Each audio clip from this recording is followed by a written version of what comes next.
Hello everyone, data analysis using এপিইনফোতে আপনাদের স্বাগত জানাচ্ছি।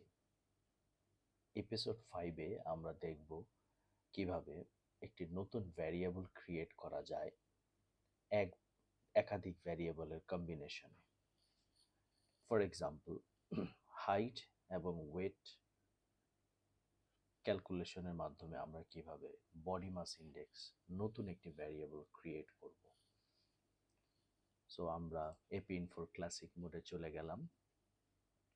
এখানে আমরা আগে একটু ডেটা সেটটাকে দেখে আসি। সেই ক্ষেত্রে স্ট্যাটিস্টিক্সের লিস্ট বাটনে ক্লিক করে ওকে ক্লিক করলে আমরা ডেটা সেটটিকে দেখতে পাবো। স্ক্রল করে ডান দিকে আসি, হাইট এবং ওয়েট দুটি ভ্যারিয়েবল দেখতে পাচ্ছি। আমরা একটি নতুন ভ্যারিয়েবল ক্রিয়েট করব, সেটি হচ্ছে বিএমআই। লক্ষণীয় বিষয়, এখানে হাইট হচ্ছে সেন্টিমিটারে দেয়া আছে। বিএমআই ক্যালকুলেশনে একে মিটারে কনভার্ট করতে হবে প্রথমে, তারপর আমরা এই দুইটিকে ক্যালকুলেট করে বিএমআই ভ্যারিয়েবলটি ক্রিয়েট করব। সো প্রথমে আমার কাজ হচ্ছে হাইটকে মিটারে কনভার্ট করা। এক্ষেত্রে আমার প্রথম যে কাজটি থাকবে, একটি নতুন ভ্যারিয়েবল ক্রিয়েট করব। তাহলে প্রথম স্টেপ ওই ভ্যারিয়েবলের নামটাকে দেয়া। এখানে ডিফাইনে গিয়ে আমি নাম দেব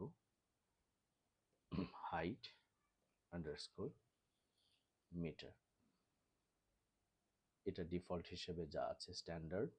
এখানে গিয়ে যেহেতু নতুন ভ্যারিয়েবলটির নাম্বার হবে, তাই নাম্বার সিলেক্ট করে ওকে ক্লিক করব। সো নতুন ভ্যারিয়েবলটি ক্রিয়েট হয়ে গেছে। কনফার্ম হওয়ার জন্য লিস্টে গিয়ে ওকে ক্লিক করলে ডান দিকে যদি স্ক্রল করি তাহলে দেখুন সেই নতুন হাইট ইন মিটার ভ্যারিয়েবলটি দেখাচ্ছে। কিন্তু আমি এখানে ভ্যারিয়েবল হাইট থেকে যে ক্যালকুলেশন হয়ে ভ্যালুটা আসবে সেটা আমি এখানে ডিফাইন করি নাই। এখন যে কাজটি করতে হবে, যেহেতু আমরা এখানে নতুন কিছু অ্যাসাইন করব, কোনো গ্রুপ করব না। আগে যেমন এইজকে আমরা গ্রুপিং করেছি, এই জন্য রিকর্ড বাটনটিকে ব্যবহার করেছিলাম। এখানে হচ্ছে অ্যাসাইন বাটনটিকে ব্যবহার করব। সো আমি যদি অ্যাসাইনে ক্লিক করি, প্রথমে দেয়া আছে অ্যাসাইন ভ্যারিয়েবল। সো আমার অ্যাসাইন ভ্যারিয়েবল হচ্ছে হাইট ইন মিটার, যে ভ্যারিয়েবলটি আমি নতুন ক্রিয়েট করেছি, নামটি সিলেক্ট করব। এখন আমি ক্যালকুলেট করতে চাচ্ছি এই যে হাইট ভ্যারিয়েবলটি আছে এটিকে। সো এটিকে এখানে সিলেক্ট করলে চলে আসলো। তারপর হচ্ছে ভাগ করব 100 দিয়ে, তাহলে সে মিটারে কনভার্ট হয়ে যাবে। এখন ওকে ক্লিক করা মাত্রই নতুন ভ্যারিয়েবল ক্রিয়েট হয়ে গেছে।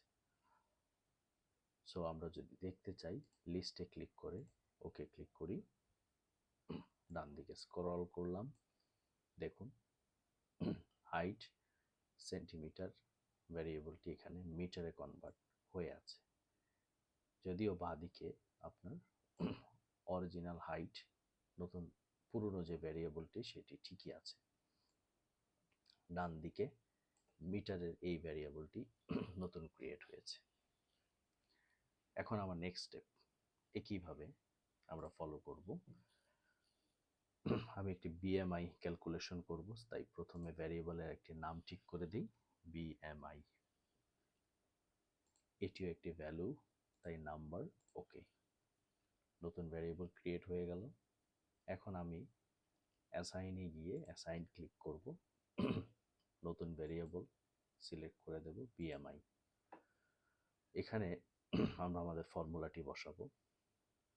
আমাদের ফর্মুলা হচ্ছে weight in KG divided by height in metre square. So প্রথমে ওয়েট ভ্যারিয়েবলটি আসবে, এখান থেকে ওয়েটটিকে সিলেক্ট করলাম, ওয়েট ইন কেজি, এটাকে ভাগ করব ডিভাইডেড বাই।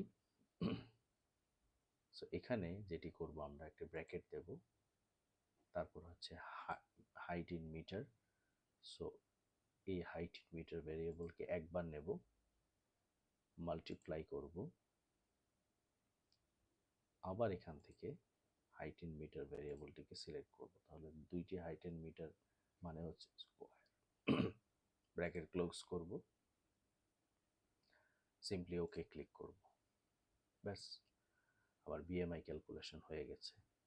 স্ট্যাটিস্টিক্সের লিস্টে ক্লিক করে ওকে ক্লিক করলে এইবার যদি ডান দিকে যাই, দেখুন বিএমআই ক্যালকুলেশন হয়ে গেছে।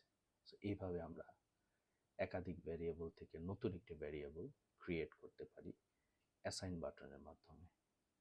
নেক্সট এপিসোড দেখার আমন্ত্রণ রইল। Thank you so much.